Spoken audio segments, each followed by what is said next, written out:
kita napapansin. Trabaho lang ang aking nasa isip, hanggang sa di na mamalayan tayo'y nagkasabay dahil sa ulan. At para bang bigla na lang ewan, noon pa man tayo'y inaasar, pero parang wala lang. Hanggang isang araw ikaw na ang nagkusa, paulit-ulit mo akong tinatanong, kumain ka na ba?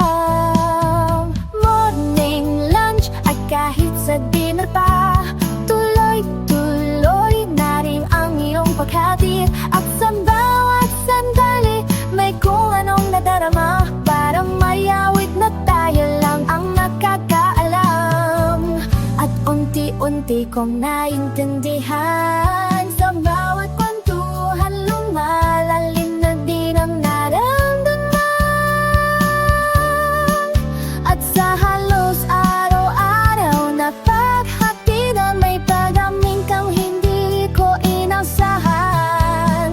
Kinuha mo ang aking kamay, may nararamdaman.